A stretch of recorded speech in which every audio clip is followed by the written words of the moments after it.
Welcome to Shri Rajiv Gandhi IAS academy. Friends, இந்த வீடியோவில் இன்றைக்கி நடைபெற்ற டெட் பேப்பர் 2 எக்ஸாமுடைய சைக்காலஜி ஆன்சர் கீ தான் பார்க்க போகிறோம். ஓகே, சரி வாங்க பார்க்கலாம். ஃபஸ்ட்டு பார்த்திங்க அப்படின்னா மனப்பாடம் செய்யும் செயல்முறைகள் அதோடைய வரிசையை கேட்குறாங்க. இதற்கான ஆன்சர் ஆப்ஷன் சி, பிடிஏசி அப்படிங்கிறது. முதல்ல நம்ம கற்றல் நடைபெறும், அதாவது நம்ம கற்றுப்போம். இரண்டாவதாக கற்றதை தக்க வைப்போம், ஓகேவா. மூன்றாவதாக பார்த்திங்கன்னா அதை நினைவு கூறுவோம். அடுத்தது நான்காவதாக ஏற்கனவே இதே மாதிரி நம்ம ஏதாவது கற்றுக்கோமா அப்படிங்கிறத கூட ரிலேட் பண்ணி பார்ப்போம். ஓகே, அப்போது இதற்கான ஆன்சர் ஆப்ஷன் சி, பிடிஏசி அப்படிங்கிறது. இதில் நீங்கள் என்ன மார்க் பண்ணீங்க அப்படிங்கிறதும் கரெக்டாக பார்த்துட்டே வாங்க. கடைசியில் எத்தனை கொஸ்டின் கரெக்ட் அப்படிங்கிறத நம்ம கண்டுபிடிக்கலாம். இரண்டாவது கொஸ்டின் ஜேம்ஸ் மார்சியா அவர்களுடைய 4 ஐடென்டிட்டி ஸ்டேட்டஸ் கொடுத்துருக்காங்க. இதற்கான ஆன்சர் ஆப்ஷன் சி. இது என்ன அப்படின்னு பார்த்தீங்கன்னா, இப்போ ஒரு மனிதன் தனக்கு என்ன தேவை அப்படிங்கிறத அவன் எப்படி ஆய்வு பண்ணுறான், அதே மாதிரி எப்படி கண்டுபிடிக்கிறான் அப்படிங்கிறத வைத்து மனிதர்களை 4 வகையாக பிரிக்கலாம். ஒன்று பார்த்திங்கன்னா அடையாள அடைவூக்கம், அதாவது ஐடென்டிட்டி அச்சீவ்மெண்ட். இந்த மாதிரிப்பட்ட மனிதர்கள் எப்படி இருப்பாங்க அப்படின்னா, அவங்களுக்கு என்ன வேணும் அப்படிங்கிறத ஆய்வு பண்ணி அதற்காக தங்களை அர்ப்பணிப்பாங்க. அந்த மாதிரி இருக்கவங்க இவங்க ஐடென்டிட்டி அச்சீவ்மெண்ட் அப்படின்னு சொல்லுவாங்க, அடையாள அடைவூக்கம் அப்படின்னு சொல்லுவாங்க. இரண்டாவது பார்த்திங்கன்னா ஐடென்டிட்டி மொரட்டோரியம். இவங்க என்ன பண்ணுவாங்க அப்படின்னா, அவங்க அவங்களுக்கு என்ன வேணும் அப்படிங்கிறத முடிவு பண்ணி அதற்காக அர்ப்பணிக்காமல் ஆய்வு பண்ணிகிட்டே அவங்க காலத்தை ஓட்டிடுவாங்க. அந்த மாதிரி இருக்கிறவங்க. மூன்றாவதாக ஐடென்டிட்டி ஃபோர்க்ளோஷர், அதாவது அடையாளத்தை மறைத்தல் அப்படிங்கிறது. இவங்க என்ன பண்ணுவாங்க அப்படின்னா, அவங்க பெரிதாக ஆய்வு பண்ணாமல் ஈஸியாகவே அவங்களுக்கு என்ன வேணும் அப்படிங்கிறதுல முடிவு பண்ணிவிட்டு அப்படியே போயிடுவாங்க. இது எக்ஸாம்பிள் பார்த்திங்கன்னா, இப்போது யாரை திருமணம் பண்ணணும், என்ன படிப்பு படிக்கணும், என்ன வேலைக்கு போகணும் அப்படிங்கிறத பற்றி அவங்க ஆய்வு பண்ணாமல் அவங்க பெற்றோர் என்ன சொல்கிறாங்க அப்படிங்கிற கேட்டுகிட்டே அவங்க அந்த மாதிரி போயிடுவாங்க. அப்படிங்கிறது இந்த ஒரு டைப்பு. நான்காவது ஐடென்டிட்டி டிஃப்யூஷன் அப்படிங்கிறது.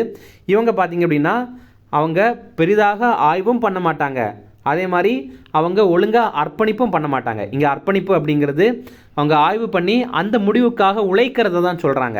இந்த இரண்டுமே அவங்க பண்ணாமல் இருக்கிற ஒரு ஆபத்தான நிலை. அப்போது இதற்கான ஆப்ஷன் பார்த்திங்க அப்படின்னா ஆப்ஷன் சி.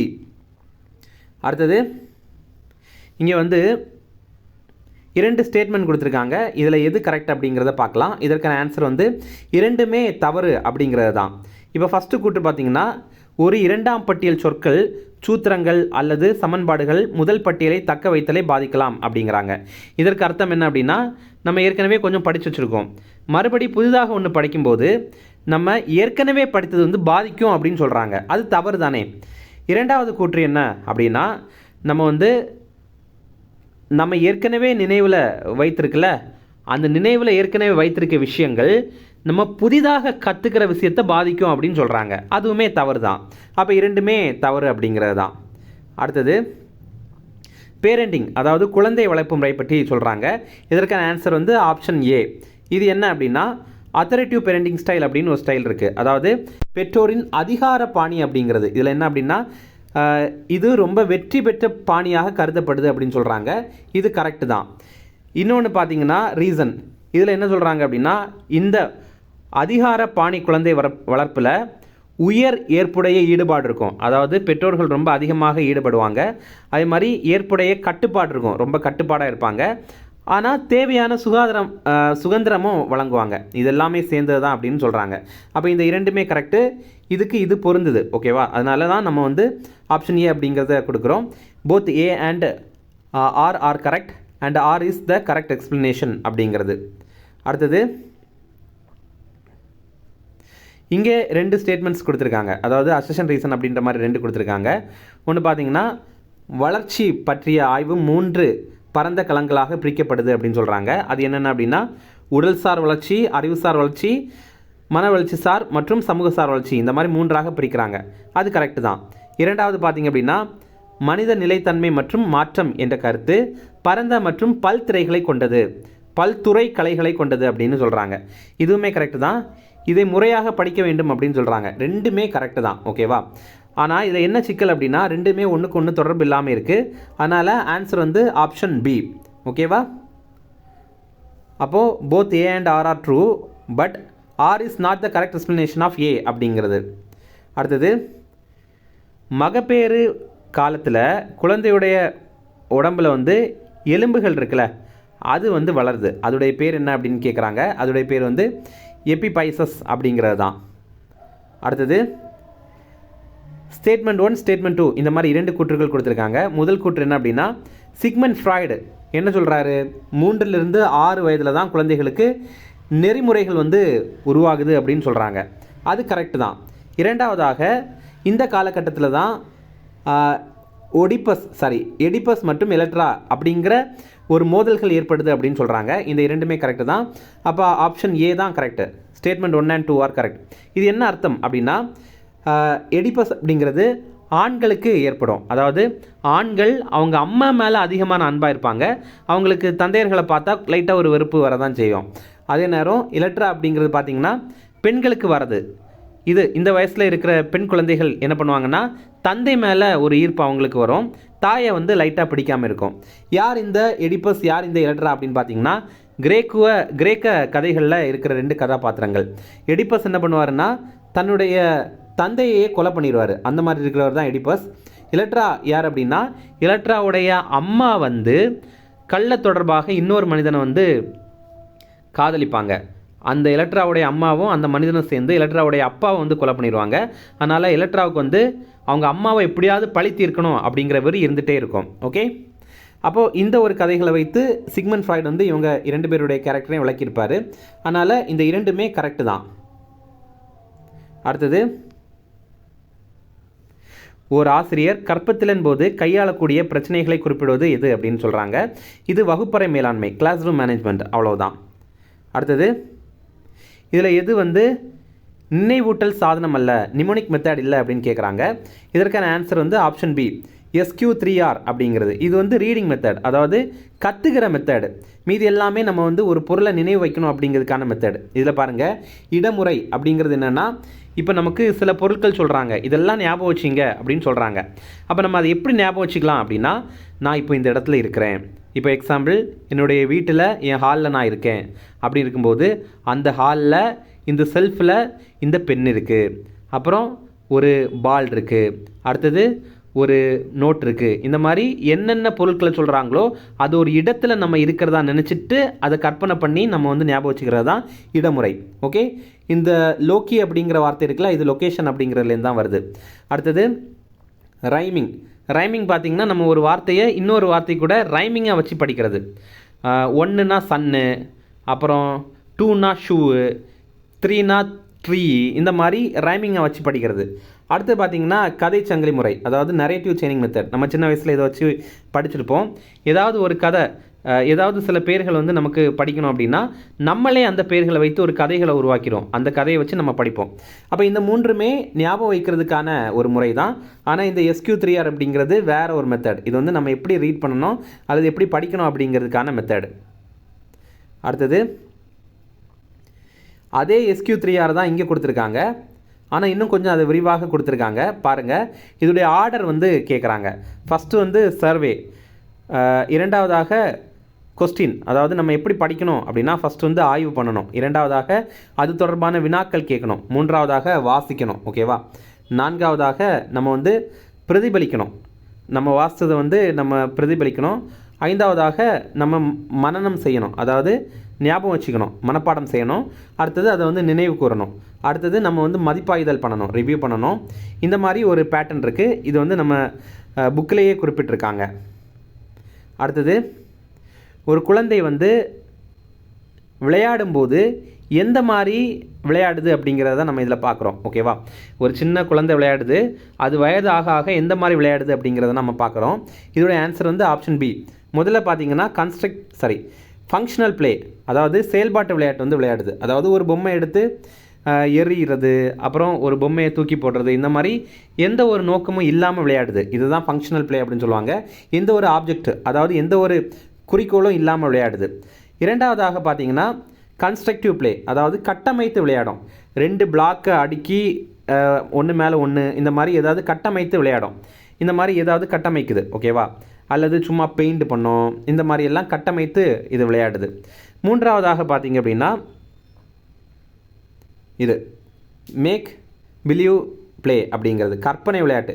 நான் தான் ஒரு கொத்தனார், நான் தான் ஒரு டீச்சர், நான் உங்களுக்கெல்லாம் பாடம் எடுக்க போகிறேன், இந்த மாதிரி அது வந்து கற்பனை பண்ணி விளையாடுது. நான்காவதாக பார்த்தீங்கன்னா கேம் வித் ரூல்ஸ், அதாவது விதிகளை கொண்ட விளையாட்டு. ஏதாவது ஒரு விளையாட்டு அதுக்கு சில விதிகளை வைத்து அது விளையாடுது. இது வந்து ஒரு குழந்தையுடைய விளையாட்டுடைய படிநிலைகள், அது ஒவ்வொரு வயதுலையும் எந்த மாதிரி விளையாடுது அப்படிங்கிறது. அடுத்து பார்த்திங்க அப்படின்னா கோல்பர்க், இவர் வந்து தார்மீக வளர்ச்சியை எப்படி பிரிக்கிறார் அப்படின்னா 6 ஸ்டேஜஸாக 3 லெவலாக பிரிக்கிறாரு. அது கரெக்டு தான், ஓகேவா?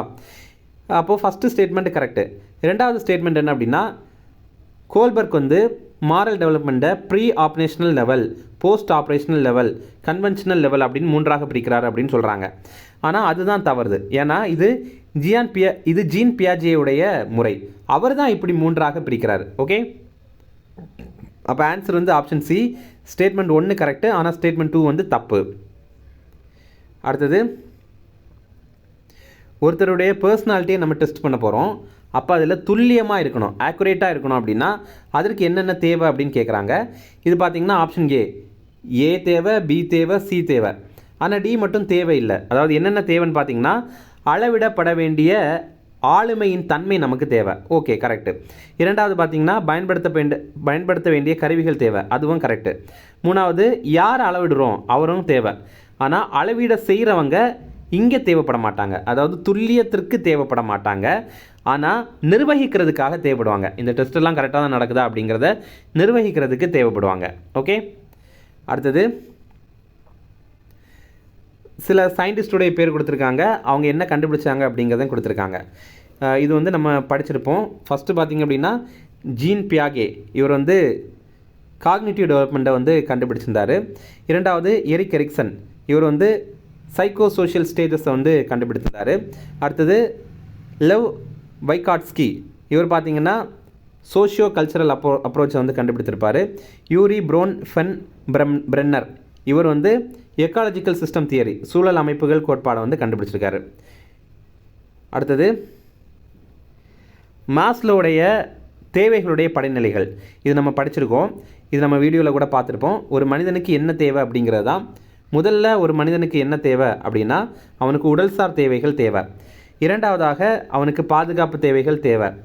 மூன்றாவதாக அவனுக்கு அன்பு மற்றும் உடைமை தேவைகள் தேவை. நான்காவதாக அவனுக்கு வந்து தன்மதிப்பு தேவைகள் வந்து தேவை. ஐந்தாவதாக தன்னிறைவு தேவை வந்து தேவை அப்படிங்கிறது நம்ம இது வீடியோவில் கூட கொடுத்துருப்போம். அடுத்தது இதில் பர்சனாலிட்டி பற்றி எதெல்லாம் தவறானது அப்படின்னு சொல்கிறாங்க. இதில் ஆப்ஷன் டி, ஏ தவறு, பி தவறு, அதே மாதிரி டி கூட தவறு. நம்ம என்ன நினைக்கிறோம், பர்சனாலிட்டி அப்படின்னா ஒருத்தங்களுடைய முகம் எப்படி இருக்குது, அதே மாதிரி அவங்க எப்படி ட்ரெஸ் போட்டிருக்காங்க, அவங்க எப்படி பேசுகிறாங்க பழகுறாங்க அப்படிங்கிறது தான் பர்சனாலிட்டி அப்படின்னு. ஆனால் அப்படி கிடையாது. அதனால தான் இங்கே அந்த மாதிரி ஒரு கொஸ்டினே கொடுத்துருக்காங்க. இங்கே எதெல்லாம் தவறானது அப்படிங்கிறது ஃபஸ்ட்டு பாருங்கள். தனிநபரின் உடல் அமைப்பு, அது தவறு. இரண்டாவதாக அவர்கள் நடக்கும் விதம் மற்றும் பேசும் விதம், அதுவுமே அவங்க பர்சனாலிட்டி கிடையாது. மூன்றாவதாக அவர்கள் ஆடை அணியும் விதம், அதுவுமே கிடையாது. அதனால் ஆப்ஷன் டி தான் கரெக்டு. ஆனால் என்ன தான் பர்சனாலிட்டி அப்படிங்கிறதையும் கொஞ்சம் பார்த்துங்க. அதிகமாகவோ அல்லது குறைவாகவோ நிலையான மற்றும் நீடித்த தன்மை அப்படிங்கிறது தான் அவருடைய பர்சனாலிட்டி. அடுத்தது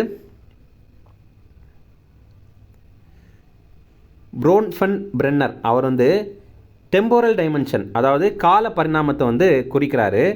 அப்படி குறிக்கிறதுக்காக இதில் இருக்கிற எந்த ஒரு வார்த்தையை பயன்படுத்துகிறாரு அப்படின்னு சொல்கிறாங்க. இது பார்த்திங்கன்னா குரோனோ சிஸ்டம் அப்படிங்கிற வார்த்தையை பயன்படுத்துகிறாரு.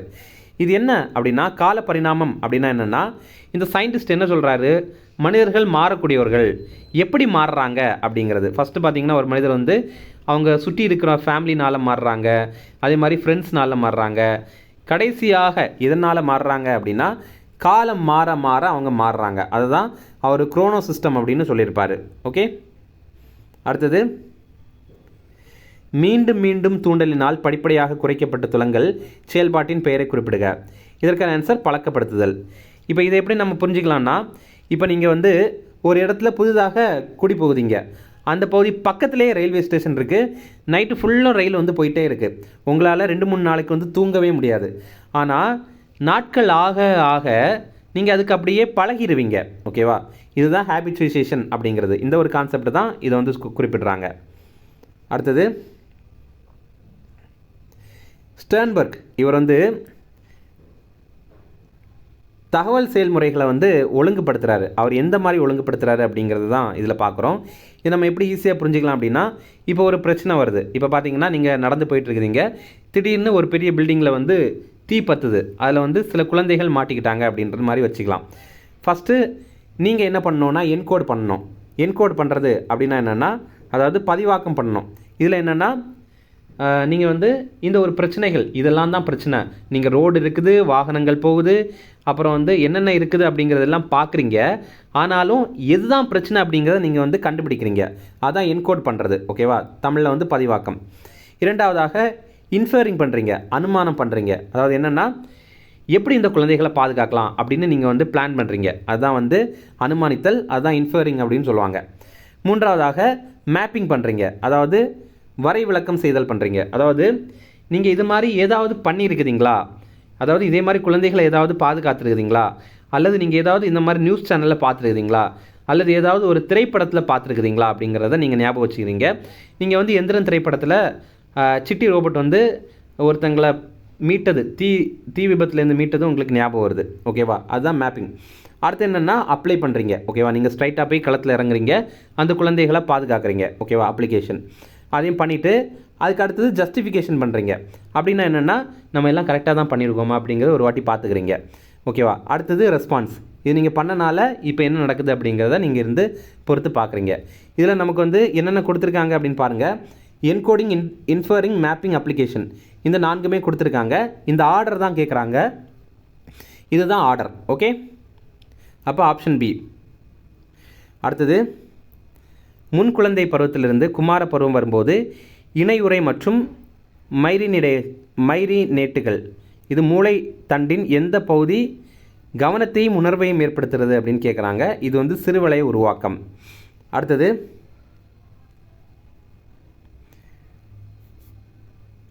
ஆன்சர் இதில் பி. அடுத்தது பார்த்திங்க அப்படின்னா சூப்பர் ட்ரைட், அதாவது ஓஷன் அப்படிங்கிற ஒரு கான்செப்டை வைத்து மனிதர்களுடைய கேரக்டரை வந்து எக்ஸ்பிளைன் பண்ணுறாங்க.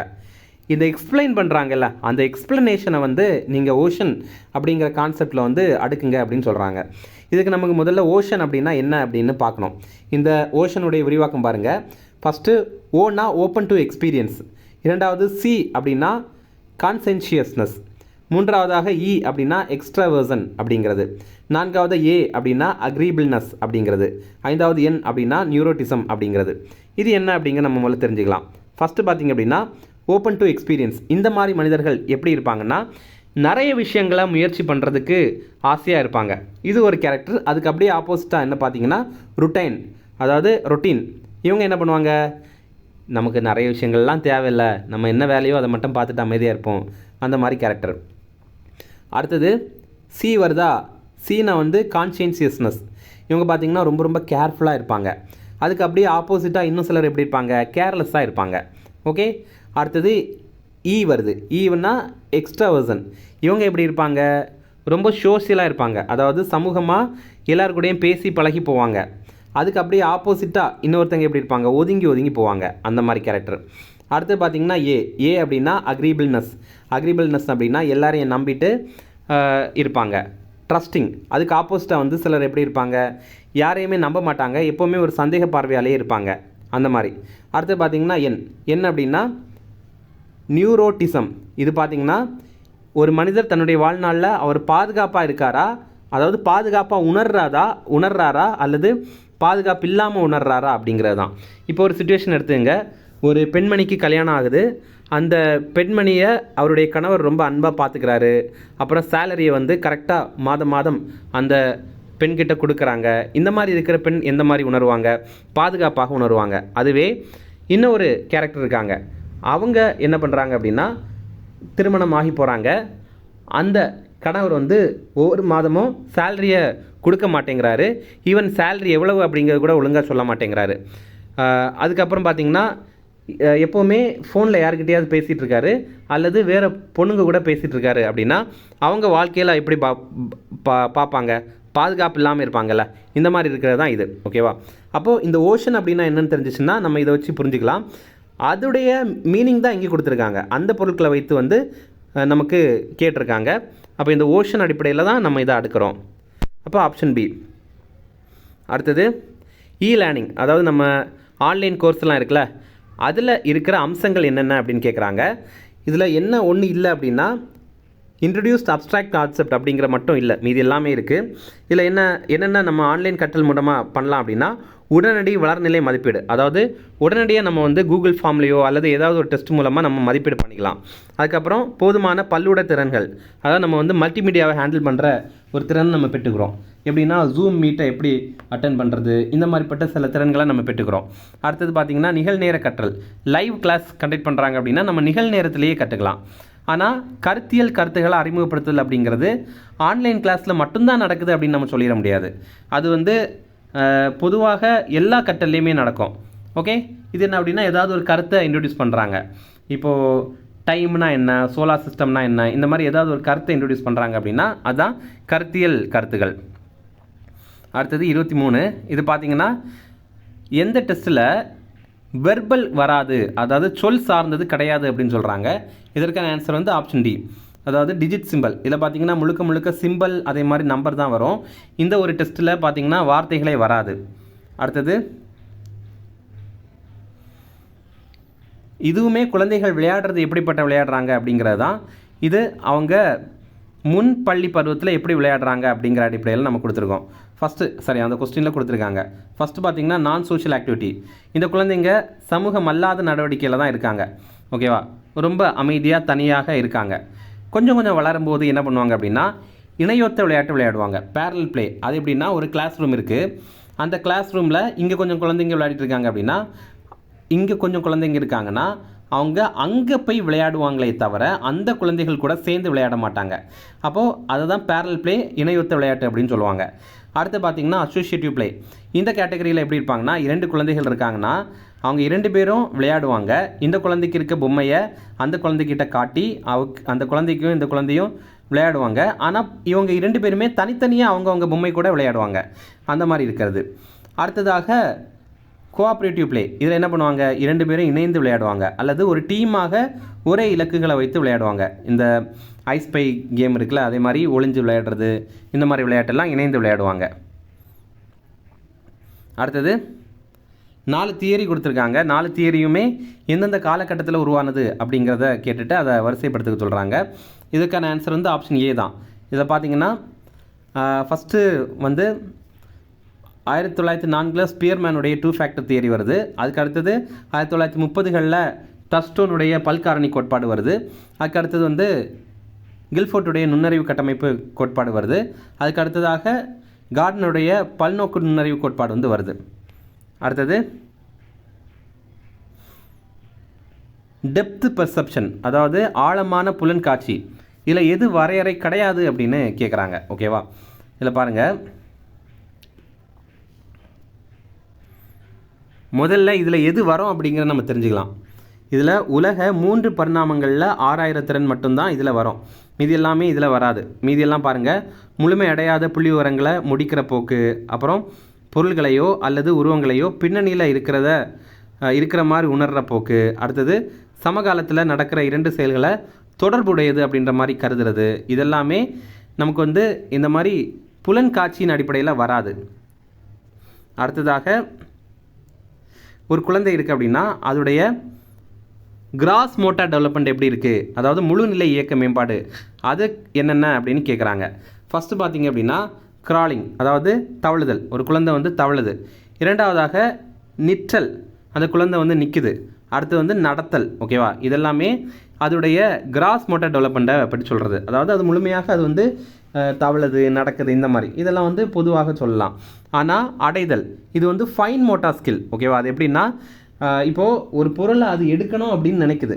இது அதோடைய முழுநிலை இயக்க மேம்பாட்டில் வராது. இது வந்து குறிப்பிட்டு அது இலக்காக வைத்து இதை எடுக்குது. அப்போ வந்து அது இன்னும் துல்லியமானது அப்படிங்கிறது தான் அர்த்தம். அடுத்தது 2 கூற்றுகள் கொடுத்துருக்காங்க. அதில் வந்து எது கரெக்ட் எது தப்பு அப்படிங்கிறத நம்ம பார்க்கணும். ஆப்ஷன் சி தான் இதில் ஆன்சர். இதில் பாருங்கள், ஃபஸ்ட் என்ன அப்படின்னா ஆரம்ப மாதங்களில் குழந்தைகளுக்கு உணர்ச்சி நிலைகளை ஒழுங்குபடுத்துவதற்கான குறைந்த திறன் மட்டுமே உள்ளது அப்படின்னு சொல்கிறாங்க. அது கரெக்டு தான். அடுத்தது கூற்று 2, மூளையின் முன்பக்கத்தின் அதீத வளர்ச்சியானது குழந்தையின் சகிப்புத்தன்மையை அதிகரிக்கிறது அப்படின்னு சொல்கிறாங்க. அது தப்பு. மூளையின் முன்பக்கம் என்ன பண்ணுது அப்படின்னா பிளான் பண்ணுது, அதே மாதிரி குழந்தைக்கு வந்து ஏதாவது ஒரு விஷயத்து மேலே கவனம் செலுத்த வைக்குது. இந்த மாதிரி விஷயங்களை தான் அது வந்து ஃபோக்கஸ் பண்ணுது. அதனால் நமக்கு ஸ்டேட்மெண்ட் 2 அதாவது கூற்று 2 அப்படிங்கிறது தவறு. அப்போ ஆன்சர் சி தான் கரெக்டு. அடுத்தது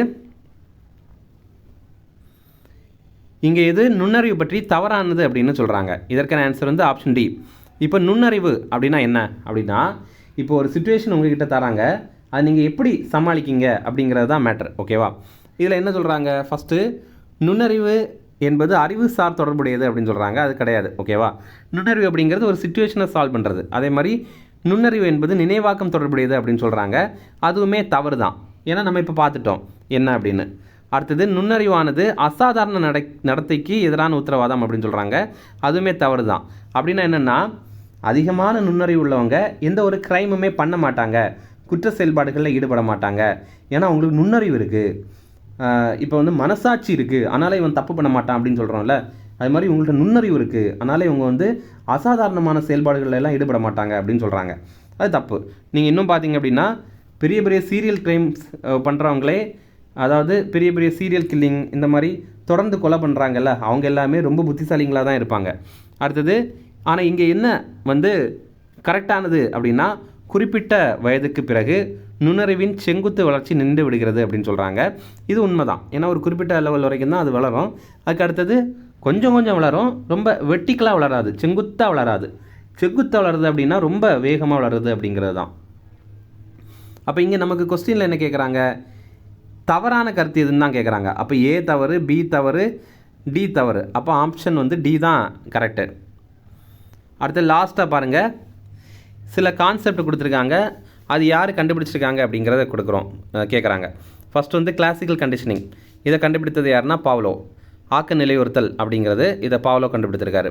இரண்டாவதாக கனெக்டினிசம், தொடர்பியல். இதை கண்டுபிடித்தது வந்து தாண்டைக். அடுத்தது ஆப்ரண்ட் கண்டிஷனிங், அதாவது செயல்படு ஆக்க நிலையுறுத்தல். இதை கண்டுபிடித்தது ஸ்கின்னர். அடுத்தது எக்ஸ்பெரின்ஷியல் லேர்னிங். இதை வந்து கண்டுபிடித்தது காரல் ராஜர்ஸ் அப்படிங்கிறவர்.